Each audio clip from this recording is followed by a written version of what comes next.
ಇಲ್ಲ ಎಲ್ಲರೇ D K Shivakumar ಅವರು ನಾವು ಆರ್ ಎಸ್ ಸಿದ್ಧಾಂತಕ್ಕೆ ನಾನು ಒಪ್ಪಿನಿ, ಆ ಸಿದ್ಧಾಂತ ಪ್ರಕಾರ ನಾನು ನಡ್ಕೊತೀನಿ, ಅವ್ರು ಮಾಡೋ ಸಿದ್ಧಾಂತ ಪ್ರಕಾರ ಅದು ಏನು ನೀವು ಪೂರ ಇದ್ದಿದ್ದಿಲ್ಲ, ನಿಮ್ಗೆ ಗೊತ್ತಿಲ್ಲ.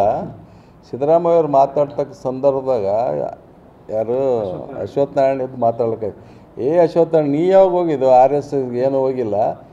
ಡಿ ಕೆ ಶಿವಕುಮಾರ್ ಮೊದಲು ಹೇಳ್ಯಾರ, ನಾ ಆರ್ ಎಸ್ ಎಸ್ ಮೊದಲು ಹಾಡಾಡೋದೇ ನಾವು ಹೋಗಿನಂತಂದಲ್ಲ. ಅದ್ರಾಗ ಏನು ಆ ಶಾಖಾಗೆ ನಾನು ಅಟೆಂಡ್ ಆಗಿನಿ. ಸಣ್ಣವಿರತ್ತಿಗೆ ನಮ್ಮ ದೊಡ್ಡ ಮನೆ ವಕೀಲ್ ಮನೆ ಬಳಿ ಶಾಖೆ ಇರ್ತಿತ್ತು.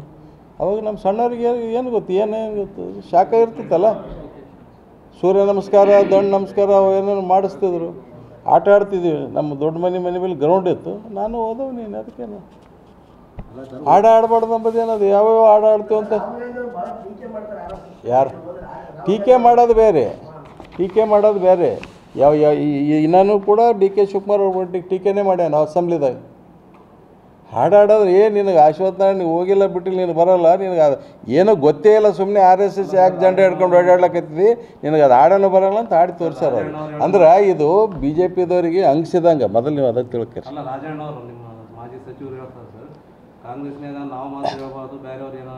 ಇದು ರಾಜಣ್ಣವ್ರಿಗೆ ಕೇಳ್ಬೇಕು, ಅದು ಯಾಕೆ ಕಂಟೆಸ್ಟ್ದಾಗ ಹೇಳ್ಯಾರ ಅವ್ರಿಗೆ ಕೇಳ್ಬೇಕು. ರಾಜಣ್ಣ ಹೇಳಿದ್ ನಾ ಹೆಂಗೆ ಹೇಳಕ್ಕಾಗಲ್ಲ.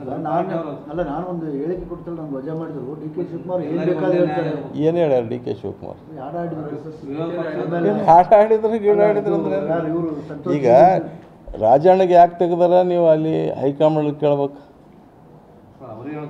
ಮುಖ್ಯಮಂತ್ರಿಗೆ ಏನು ಹೇಳ್ಯಾರ ಅದು ಸಿ ಎಮ್ಗೆ ಕೇಳ್ಬೇಕು. ಅವ್ರಿಬ್ಬರಿಗೆ ಗೊತ್ತಾ?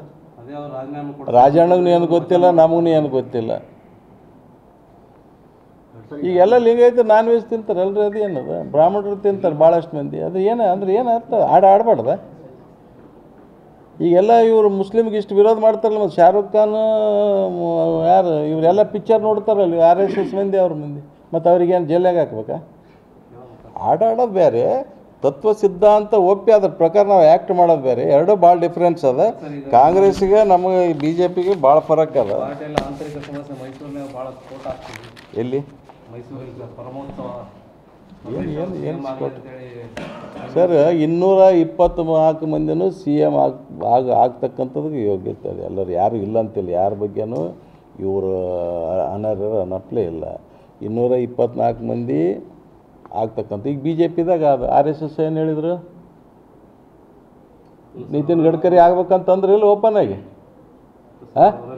ಈಗ ಏನು ಸಿದ್ಧಾಂತ ಅದ್ರಿ ಬಿ ಜೆ ಪಿದಾಗ? ಅದ್ವಾನಿಗೆ, ಮುರಳಿ ಮನೋಹರ್ ಜೋಶಿಗೆ, ಮಾಯಾವತಿಗೆ, ಯಾರ್ಯಾರಿಗೆ ಅದು ಯಾರು ಇನ್ನೊಬ್ಬಕ್ಕೆ ಉಮಾ ಭಾರತಿ ಯಾರು ತೆಗೆದ್ರು 75 ವರ್ಷ ಮ್ಯಾಗ ಯಾರು ಇಲ್ಲ ಅಂತಂದು. ಮತ್ತು ಈಗ ಮೋದಿಗೆ ಆಯ್ತಲ್ಲ 75 ವರ್ಷ. ಈಗ ಆರ್ ಎಸ್ ಎಸ್ ಅದು ಹೇಳ್ಯಾರಲ್ಲ ನಿತಿನ್ ಗಡ್ಕರಿ ಕೊಡ್ಬೇಕಂತಂದು. ಯಾರು ಯಾಕಿರ್ಬೇಕು? ಮತ್ತು 75 ವರ್ಷ ಎದಕ್ಕಿಟ್ರಿ? ಅವಾಗ ಹಾಕ್ಬೇಕಾಗಿತ್ತು ಅವಧಿ ಮುಗಿಯೋವರೆಗೆ ಅಂತಂದು ಗೆಸಿಂದ. 75 ವರ್ಷ ಆದ್ಮೇಲೆ ಚೇಂಜ್ ಆಗ್ಬೇಕಲ್ಲ. ಇಲ್ಲಿ ಕೇಳ್ರಿ, ಈಗ ಏನು ಅದು ನೀವು ಕೊಟ್ರಿ, ನೀವು ಹೇಳಿದವರು, ನೀವು ಹೇಳಿದವ್ರು ಇರಬಾರ್ದಲ್ಲ. ನೀವು ಬಾಯಿ ಬಿಚ್ಚಿ ಹೇಳಿದವರು ಯಾಕೆ ಬಿ ಜೆ ಪಿ ಕಟ್ಟಿದವ್ರು ಯಾರು? ಎಲ್ಲಿದ್ದರು? ಮತ್ತು ಈಗ 75 ವರ್ಷ ಬಿಟ್ಟು ಕೊಡ್ಬೇಕಲ್ಲ.